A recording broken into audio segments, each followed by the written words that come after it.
What's going on, everybody? This is Randall Barnes, the founder of HBCU Pulse and the host of HBCU Pulse Radio, in the building for another special edition of the show on today.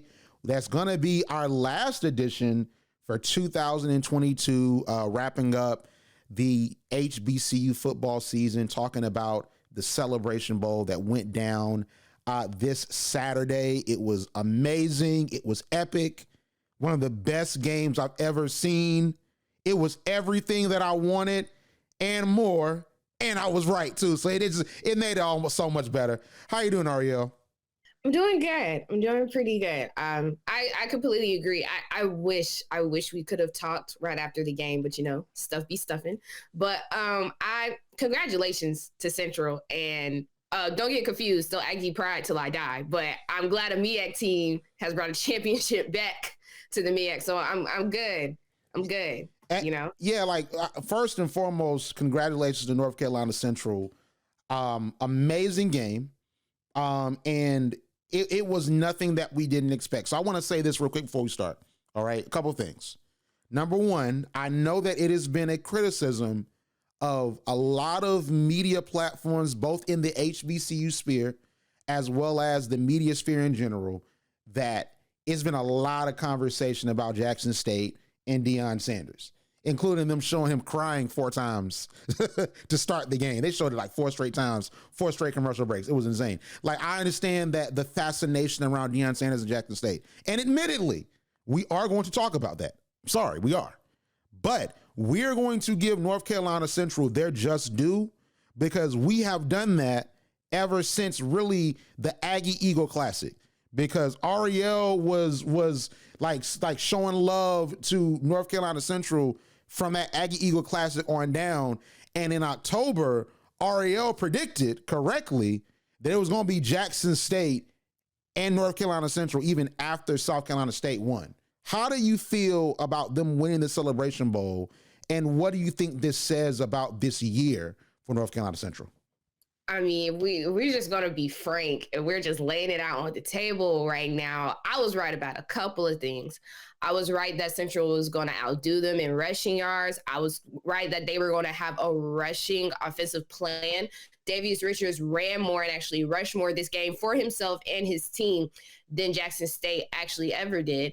And I knew they was going to win. Now, what I didn't predict, which I should have just thought of in the beginning, but it's Jackson State. When you think of a team going against Jackson State, you never thought they were going on a 10-0 run against them in the beginning of the first quarter. And would you never thought that this game would have went to overtime? I know Randall did, because Randall knows everything. When it comes to epic matchups, Randall... I'm not going to lie. I don't know everything, okay? I wasn't having that. I didn't think the game was going to go over overtime. I think the game was going to be close, a touchdown or a field goal, but I thought they were going to end it and be done, because looking at the fourth quarter, they made that last-minute touchdown with 4 minutes remaining.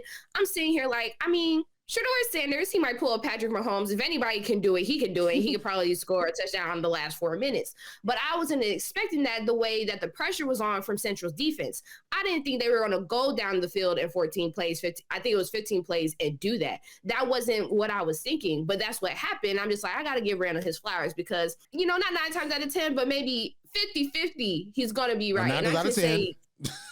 Not 9 times out of 10, but 50-50. You've been kind of calling it towards the end of these games. But honestly, I've been a Davius Richards fan since the Aggie Eagle Classic, unfortunately, because, Aggies just wasn't doing it for me. But as soon as I seen him, you have this Jalen Hurts type quarterback. He's over 200 pounds. He's probably benching over that as well. And you're sitting here like, I can run you over. I can't really throw the ball, but I'm going to use my legs and I'm going to use my team. And that is exactly the reason why that they won. And no offense, honestly, I don't know, Raina. I'll leave that question up to you. But personally, to me, I'd rather have a running quarterback over a throwing quarterback, because Shedeur Sanders threw for 30 or 40 attempts. This man threw more than Richard Davis. He had 15 completions, only did 20 attempts. So I'm sitting here like, if you look at these stats and you look at these numbers, and I have a quarterback that can rush more than he could throw and win a game just like this, I'd rather take Davius Richards over Shedeur Sanders any day. You can throw the ball as many times as you want. Well, but if you can decide what's going to take your team to that championship, it's the second time that they went back not the same numbers, but the second time they went back and still lost. I don't know what circumstances were this time. We can either contribute it to, maybe Coach Prime leaving. That's up to them, or them just being a really good opponent. Either one.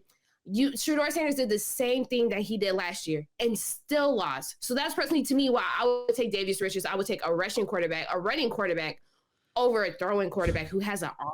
So with that, I would take Davius Richard if I'm starting a team. If I'm building a team, right, I like running quarterbacks better. And honestly, I like run first quarterbacks. Me being a Lamar Jackson fan, but there's a reason why. The reason why I like running quarterbacks is because typically that's been, the style that black quarterbacks have excelled in. Like the fact that, black quarterbacks are athletes, they're quick, and they can pass, but if you give them an open field, they can run. So that's typically the style that I like. And when I saw Davius Richard and what he did against North Carolina A&T, if you look at what he did against New Hampshire, and really, all of those games, really against quality opponents, A&T quality opponents, South Carolina State a quality opponent, although they did lose. And even you look at New Hampshire, and you look at the other games that they played, even this Jackson State game, I like putting a defense on their heels, because a pocket passing quarterback, which is going extinct, a pocket passing quarterback, you sort of know what you're getting from them. So for me, I would take Davius Richard, but how great Shedeur is, and I think that's what people forget, and especially after the loss happened, they neglected Shedeur's numbers, like you brought up. He was 30 for 40 in passing, 324 yards passing, 4 passing touchdowns, 1 rushing touchdown. And you look at the fact he got over 300 yards passing on a really good North Carolina Central defense. I think that says a lot about his ability, because he was making the right decisions. Like I said, I do not want to see Shedeur Sanders on a 3rd and 10, 3rd and 5, 3rd and 2. I don't want to see that, because I know that he is going to make the right decision. Just like how I feel the same way with Tom Brady. When it's 3rd down and I know that they have to pass, I'm like, first down, move the chains. Go on and move the chains. Let them do the play, but move the chains. It was the same thing. Just like how with Shedeur, when the clock went to 0 and they didn't sack him, I'm like, Travis Hunter again. I told my dad, I was watching with my dad, I said Travis Hunter was going to get the touchdown, because I saw the route and I saw Travis Hunter was sprinting towards that end zone, and Shedeur threw it. I thought he was going to go out of bounds. I thought Travis Hunter was going to be out of bounds. I knew he was going to catch it. But I'm like, that's Shedeur for you. That is the Shedeur experience. But what makes Davius different to me, and what makes me want to pick him, is that he's also unrattled. And Davius's greatness is because he has a line. That's the thing. That's what Falcons fans, my brother especially, says, oh, Matt Ryan didn't have a line. He didn't have a line with the Colts because 33 points. Okay, we're gonna not talk about that, but it happened as well on Saturday. Don't have a line. Okay, I know, but I know, but but the thing is, that is important. And Shedeur for SWAC teams has had a good offensive line for SWAC teams, but the MEAC was a whole entire different thing, because those boys are like that. And they showed the MEAC offensive line, with South Carolina State, with South Carolina State and North Carolina Central, they showed Jackson State we ain't the SWAC, because we got big guys down there. They know how to protect the quarterback. Those blitzes are going to be ineffective. And you gave Davius time, and he would run. And also he was finding the pass. One of the first plays of the game, because I was rewatching it, they threw on Travis Hunter. Travis Hunter is supposed to be just as good as Deion Sanders, if not better, according to him. Davius Richard threw a bomb and got them within striking distance to score first, and they scored a field goal because they couldn't get in the end zone. That was on Travis Hunter. Man coverage. Travis Hunter was one-on-one, sort of ran to the right and then got hard. I'm like, I hope he didn't overthrow it. And he caught it. I was going crazy, because that's the Davius Richard experience, because he is just as poised as Shedeur. And that is what I wanted to get over before the game, because there was a lot of talk about Shedeur Sanders because his proximity to Deion Sanders, him being his son, and him being as good as he is. But when I put the graphic out on Pulse and on Instagram and YouTube and Twitter, Davius Richard was his equal. And he proved, and in being his equal, he was able to win because North Carolina Central was the better team. And I just want to say that before we move on. North Carolina Central was the better team. I did not want to say that. Here's what I didn't want to say that. I didn't feel like dealing with a lot of Deion Sanders and Jackson State fans calling me a hater, because I don't like that term, because I'll try to be factual. Like, oh, you're hating. Oh, you're doing nothing but hating on him. You just don't like Deion Sanders. No, I like Deion Sanders. I don't like the way he carried himself at Jackson State, but I like Deion Sanders. But don't misconstrue my personal feelings for how Deion Sanders was moving at Jackson State for my analysis of him and his team on the field.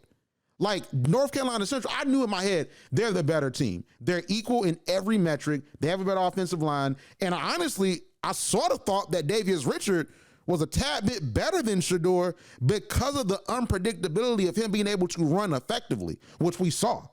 So I was like, Central really is the better team. But I'm like, I don't want to hop out and say that, because I don't feel like having that like a rational discussion, because, oh, they have more 4 stars and 5 stars.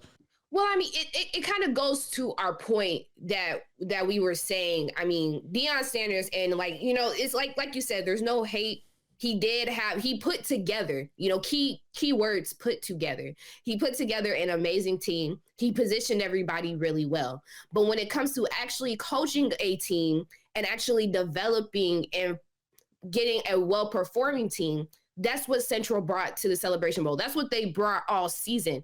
You saw in the first year that Davius Richards was the quarterback that he still has some development to go through, especially with his passing, especially with knowing what to do, being in the quarterback situation. If I can't make things happen, which we all have said and which we all know he isn't the best passing, or he isn't a passer, you know, it's not an innate ability in him. He's more of a runner. Then these are the decisions I'm going to make. And one of the reasons that I would take him over Shedeur Sanders is because he has that mind stability. Shedeur Sanders, I think, is still, and I could be wrong, but I think he's still in the middle and listening to, despite of his confidence that he got from his dad, that I'm trying to be a good father. I'm trying to be a good son and also try to be a good quarterback. And when you have everybody pulling on you and everybody's comments, and then in your head, possibly that you're like, I have to be better because I'm really the person that's carrying the team. They're looking at me. They're looking at me to make these passes. They're looking at me to be extraordinary. Davius Richards didn't have that. He got all of that out his first year. So when you see him come in his second year, he knows what he has to do. He knows what needs to be done on the field. He has a better mind than Shedeur Sanders to me, and being in a better stance in that, that's why he's the better quarterback. He doesn't have all these 5 stars. He doesn't have a famous coach. He doesn't have all these people looking at him. So he is able to actually study the game, and the coach is actually able to instill in his team that this is stuff that you have to do, because they have everything that you don't, but actually putting together a really good team that can perform better than Jackson State. Jackson State is great, and I'm glad that they have all these good things going for them. But Coach Prime, I don't think, prepared them to actually work against a team that didn't have what they have, but has a better standard. And what I will say to agree with you is that Davius is older than Shedeur. And I think that we're not seeing the final form of Shedeur, because I would assume and hope that he's going to stay in college all 4 years, because I think it'll benefit him. You know, I don't want him to jump immediately. I think that is going to benefit him a lot, you know, to stay, even if with his dad. You know, he's going to stay at Colorado, I would assume. You know, so I think that we're not seeing the final form of Shedeur, because I think that while he was great this year, he's a great pure passer, and he's so insanely accurate. It is uncanny. I'm like, how? Now, of course, we know it was one play. It was one play that, all right, now, you lie, cheat, steal. Shout out to Eddie Guerrero, because listen, lie, cheat, steal. Because, man, listen. That was an incomplete pass on that one Jack State drive in like the fourth quarter that they gave to him, and they drove him in for a touchdown. I think it was third or fourth quarter. I think it was to Shane Hooks, and Shane Hooks dove to catch it, and clearly on the replay, the ball came out. And Shedeur was really smart, because they snapped it before the referees could call for a review. And that could have made things a little bit different, where, Arielle, your prediction could have came true. Because I don't think that Jackson State would have gotten down the field and scored on that drive had it been an incomplete pass. I know Shedeur is great, but I think everything changes, and the North Carolina Central goes and scores, and the game is effectively over by like 2 touchdowns. But like, that would, hey, it was a couple of questionable calls. Now it was a couple of them, and then, so it was like, but I think that Shedeur is gonna get better, and the fact he's gonna get better is scary. That is scary, because look at how good he is now. Imagine him getting better and more mature and stronger, maybe a more adept runner. Maybe he runs a little bit more. Maybe he's better at getting out the pocket and creating plays with his legs, because we saw a little bit of it. We saw like him just being smart and stretching the defense out because they know he can pass and then he'll run. But just imagine him getting better at every aspect of the game. Imagine a black Tom Brady, okay? Imagine that. Imagine a black Tom Brady that can run. Shedeur Sanders, yes. Dang, so you gave up hope on Lamar. It's over for him. No, well he was never Lamar. He was never gonna be Lamar. He's like, because Lamar, I feel like Shedeur. No, I mean Lamar, growing into himself, being a Tom Brady. So your hope is now on Shedeur.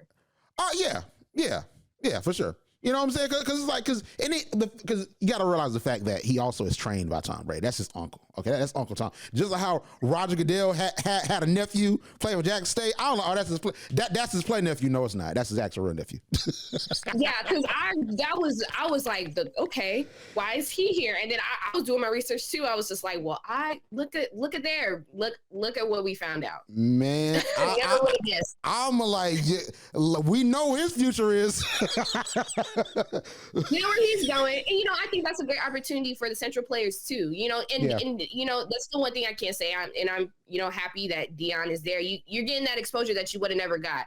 All those Latrell Collier, EJ Hicks, Davius Richards, all the people that may want to extend their careers after this, and you have a whole plethora of just famous, impactful people that are there. So like I said, I give Deion Sanders that, even though he lost the game, and pity was the thing that they did win, all the videos of the crying and the, you didn't let us lose, and, him leaving, this being his last time being there. They won that course, but, it's great exposure, and I'm proud of them. I'm proud of Central. Like I said, it's still Aggie pride, but we'll let you have this. Hopefully they continue this momentum. I think this program is only going to get better. And I really can't wait to see what they do next year. What kind of competition that we're kind of going to see, just with the dimension of, coaching staff changing, and, you have some players leaving and some coming back. I think it's real crucial when you have a lot of return people. But we'll see what's in store for Central and Jackson State and everybody else. Well, what I'll say before we move on is that North Carolina A&T needs to come back to the MEAC. I'm sorry. Okay. Y'all need to leave that, because I know as we're recording this, North Carolina A&T hasn't named their new coach. They fired, Coach Sam Washington. And did you see that he was on the sideline from North Carolina Central? Did you see all the MEAC coaches came together like the Avengers to game plan against Deion Sanders? You see that? Like they had. I heard Coach Buddy Pugh was helping out with strategy, and you had Coach Sam Washington. Coach Broadway was there. I'm like, this is like the coaching Avengers, where it's like, listen, we're gonna send this man out with an L, because this is what real coaches do. The spirit of Eddie Robinson, like I'm telling you. Did you see that? He was walking the sideline with a pass. They listen. It's a lot of mixed emotions, but I was like, dog, that within itself is, that was amazing. That was unity. I loved every second of that. That's what we wanted. Yes. We're not gonna. But that's basically what the SWAC wanted what we wanted for him to go about that. But in other ways, he did what he needed to do. So, the big thing with that too is that this game was very much HBCUs versus Deion Sanders. I honestly really was. I think that everyone that was against him leaving was like, come on, North Carolina Central. And then everyone that was like, not winning the HBCU's field was like, come on, Deion Sanders, win one and then go to Colorado. And like, we all got what we wanted, because all of us were rooting for North Carolina Central, because we actually were fans of North Carolina Central, so we actually really were pulling for them, like, before all of that.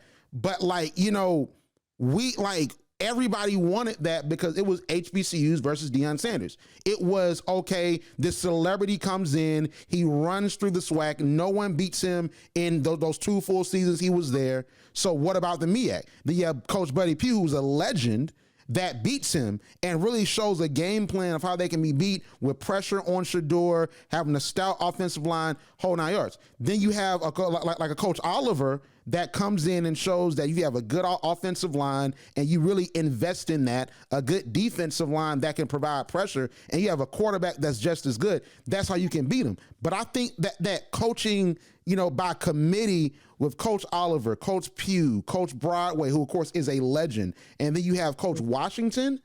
Even if he coached at A&T, I wouldn't have been mad, because if he was still the coach, I'm like, no, help them out, because basically how I look at it, Deion Sanders basically said, all y'all trash. He said, my celebrity is better than your coaching experience. How about that? I got 5 stars. I got 4 stars. My son is a 5-star. In Shedeur, I got Shiloh. I got all of that. And I'm going to leave with the trophy. Deuces. I told y'all you're not going to touch me.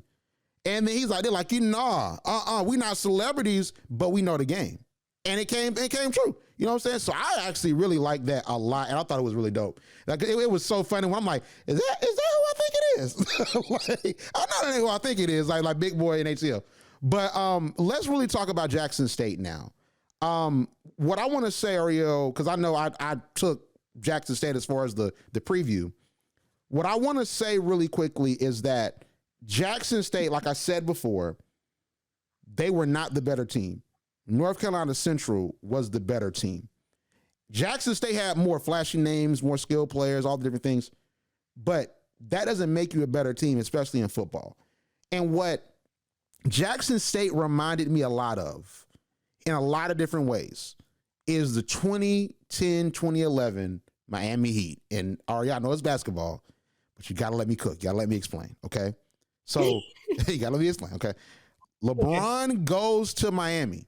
The decision, everyone is upset. You go down there with Dwayne Wade, you go down there with Chris Bosh. And everyone got mad when he said, oh, not 5, not 6, not 7. The whole entire thing, we're going to win 7 championships. And you go against the Mavericks, who they don't have a bunch of star big players. The top 3 players, really top 4, because Dirk was, I think, behind LeBron, because LeBron was the best player, then Dirk, then Dwayne Wade. That's honestly my assertion. But the Heat had 3 of the top 4 players. Like the Mavericks were, I think, a more well-built, well-rounded team. The Heat had 3 surefire Hall of Famers, surefire superstars in their own right.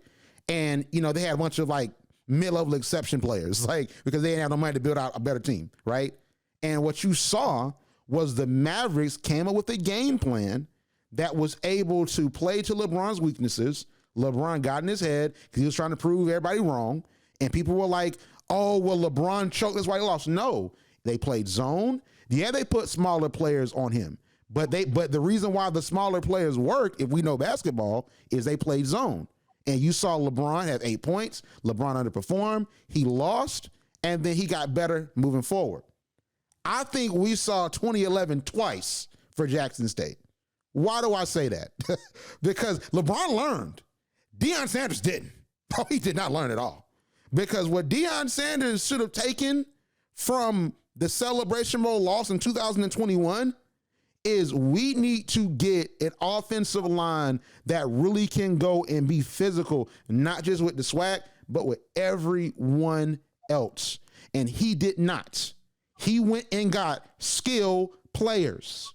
And he literally said out of his mouth at the SWAC championship, when they said, hey, would you play Alabama with Jackson State? He said, no, you got to give me some time for that because I got to get the boys in the middle ready. And he said, hey, HBCUs, they got skill players. We got to get the boys in the middle ready. He knew that. So if you're saying that and you knew that in your heart of hearts, why didn't you go build that? You brought in a bunch of skill players and said, hey, look, I got all these skill players. And it worked in the SWAC, which is a conference full of skill players. It's a conference full of skill players, the flair, the flash. That ain't the MEAC. That's not historically been what the MEAC is. And then all these other conferences in which you see HBCUs lose is primarily because these other conferences are more physical, especially out of conference games. In D2, in FCS, they're more physical than us. Because we have the quarterbacks, we have the wide receivers, we have the defensive talent, the linebackers, the DBs, the Travis Hunter types. We have those. They might not be as good as Travis Hunter's, but we have those. The transfer portal has showed us that. But the physicality is where HBCUs often lose, and that's the reason why the MEAC has been successful out of conference. When you look at North Carolina Central, they beat New Hampshire, they beat Tennessee Tech. Why? Because they play the style of football on offense and defense that works out of HBCU conferences. Deion Sanders didn't play that, because we could talk about the Campbell game, which that was great. The Campbell game was great. They won. But that game was closer than it should have been. And North Carolina A&T won the next week. But that game was closer than it should have been for Jackson State. The reason why is because that team was not set up to really beat Campbell. They out-talented Campbell. But what happens when you cannot out-talent the other team? That is the reason why Jackson State lost. That is the reason why I say that Deion Sanders can't coach. And I'll explain that more later on. But Jackson State lost because you cannot out-talent every team. North Carolina Central was better coached. They had a good quarterback. They had a great philosophy, because Jackson State likes to put pressure on you. They like to blitz a bunch and then scare that quarterback the way he gets happy feet, then he gets sacked, or it's an interception to Travis and they run it back for a pick six. That's all it was in the SWAC, right? That's all it was. This time, they neutralized that blitz by throwing screen passes, and then North Carolina Central knew you can run up the middle, and they were successful. Davius Richard was able to pick you apart with his legs. He ran up the middle. Like, Davius Richard he rushed more than he tried to pass. 22 rush attempts. He was 15 to 20 passing. That says a lot. It says, hey, I know your weakness, so I'm going to run up the middle. I trust that my offensive line is going to find a way to get us up there, and we're going to just run you down till we get in the end zone. 4 rushing touchdowns for North Carolina Central. They couldn't stop the run, but North Carolina Central stopped their run, and when you stop that run for Jackson State, you're putting it on Shedeur to make things happen, and he did. 300 plus yards. He did. 4 passing touchdowns. He did. But North Carolina Central was better. It wasn't a terrible game for Jackson State. Pretty good. They could have won. We'd be having a different conversation had they won. We'd be having a different conversation if Hayden had caught the ball, maybe. We'd be having a different conversation if they had not gone for that 2-point conversion. Because remember what I'd be saying. I wasn't mad at it.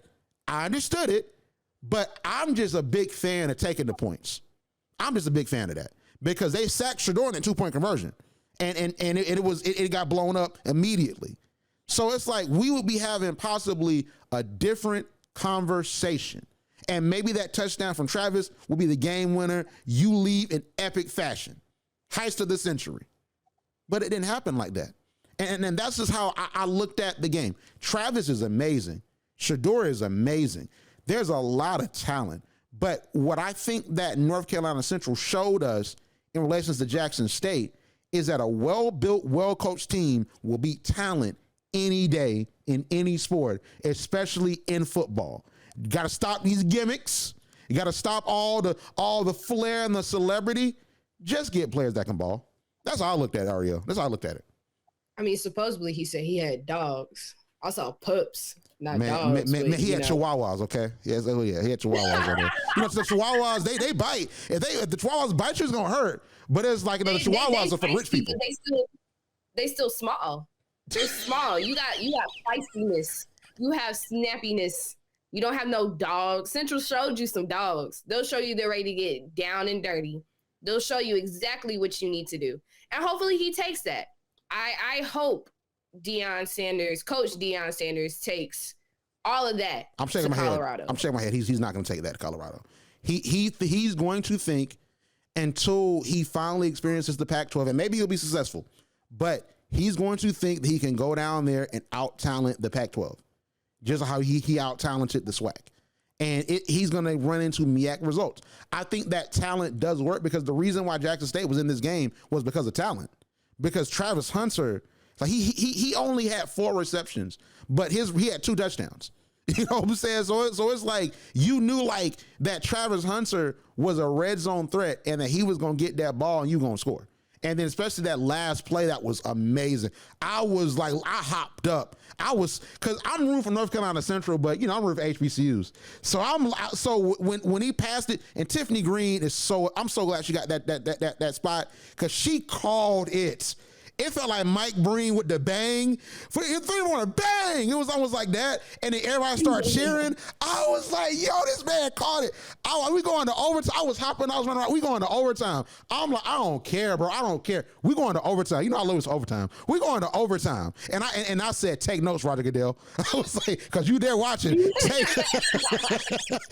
This is how overtime should go. Take notes. This is how any rest of the season NFL game should go. This NFL season has been so mid. I have been. This past weekend was good. This past weekend was great. I mean, you playing on a Saturday. NFL don't really play like that on a Saturday. This past weekend was great. The matchups have been okay, but you're not going to tell me the whole season's matchups and the teams that have been coming have been. It's been trash. Yeah. This was a regular season, very unorthodox. I did not like it at all. But that's the thing though. The thing is that the overtime shows you who's more prepared and who's ready for that spot. And one play can cost you the game. And you saw really two plays because Hayden, I hate that Hayden was getting, allegedly hate in his inbox, and his mom, came out and spoke about it, and that shouldn't happen because this is just a game, right? But that wasn't what costed them the game because Hayden could drop that pass, and then Shador completes that pass on the fourth down, and it's a tie game, and now Davis Rich got to come back and then score, and then we got to see what Shador does. So it's like don't blame Hayden 1,000% for that because no, he did. Things happen. You drop the ball sometimes. It happens. That's life. If anything, things don't. My dad loves telling me this. He's so true. He tells me this now. Things don't always go your way, son. That's life, and that's just how it is. But to send allegedly death threats to that young man is asinine. That was asinine, and I don't condone that at all, and we don't condone that at all. But just for me, you cannot. I just think the game plan that of having more players with more skill. I don't even think that's how Alabama wins. Like, because we're like, oh, Alabama just has more players or Georgia has more players. I don't think that. When I've looked at college football more, Georgia has a really good defense. You could say, okay, that's the players that they recruit. You can say that, but I also can say, while that is the players they recruit, that's the players that fit into Kirby Smart and his defensive coordinator scheme. But there's a difference when you're looking at top recruiting classes, when you're looking at Georgia and you're looking at Texas A&M and you're looking at Tennessee, you're looking at Alabama, they have a pool, not even a pool. They have a whole sea of 5-star, 4-stars that they can choose from. When you look at HBCUs, it's like a kiddie pool. Yeah. Like there may be players, and like I said, Travis Hunter changed the trajectory of like, hey, you know what? There's nothing wrong with me playing at HBCU, getting that experience, and then leaving. He changed it on that, and that's cool. But with HBCUs, we don't have that. So there's a difference with that when you're playing for SEC and Pac-12 and ACC schools. You want people that fit within what you're trying to do, but you're finding people that are still skilled in what you're trying to do. And you're building them. But like you said, Deion Sanders didn't learn that. Because when you look at Coach Saban, you look at Kobe Smart, and you look at all these other coaches, they're going to get you, but they're going to teach you how to win with grit. They're going to teach you how to win my way. I'm going to break you down and then build you up as a better player. Deion Sanders is not doing that. And that's just unfortunate to say, but he's not. He's building them up as a father, to be a man, to this is how you need to play, and this is how the system works. He was very open-eyed about that. Like, hey, this is how a coaching system works. This is how a player system works. If you're not going to get with it, you're going to get left. But when it came to this is how I need to coach my team to win against Southern big boys, really athletic, really set in their way teams like Central, he's not teaching them that. And that's what I hope he bring. Like, if you want to be one of those coaches that coaches at the next level and you really feel like God has given you something to do with these teams, that's fine. That's cool. But you can't forget and neglect that there has to be work in your faith as well. I think Jackson State is one of those teams, like, we're set in our ways and we know we're this and we like the flash. But when I put you in a game that leads into over, and honestly, I'm going to tell you right now, I didn't think Central was going to come out of this overtime because I know Jackson State in overtime. I know they can turn on that power. And when I saw overtime, I was like, this is going to be real tricky. But they came out on top, like you said, because skill doesn't always beat people learning from grit and getting it on the ground. And that's what I need him to take. That's what I need him to do. Because you can't level up trying to do it the same way and think you're just going to recruit 5 stars for the rest of your life. It don't work like that. It's never worked like that. Last Chance U can tell you, you're not going to always get the people that you need. You're going to have to work with the people that you got. And that's what he's got right now. I mean, he has some recruits that are coming with him. You know, the transfer portal has been looking kind of nice, but you can't play everybody, and everybody's not going to show up for you when you need them. Travis Hunter is not always going to be this healthy Travis Hunter. We saw that this season. If he goes down, you're going to have to build your boys up to have, you know, synonyms like Travis Hunter, you know, twins like Travis Hunter, fraternal twins, because nobody's going to be a Travis Hunter, but somebody is somebody in that pool, you know? I think that that's totally true. And I want to note this as well about Jackson State before we move on. I feel as if Jackson State hadn't dealt with an O-line like North Carolina Central, except maybe against Campbell, maybe. And I think that the only quarterback that really had some level of success against Jackson State this season, outside of Davius Richard, was Haj Malik at Campbell.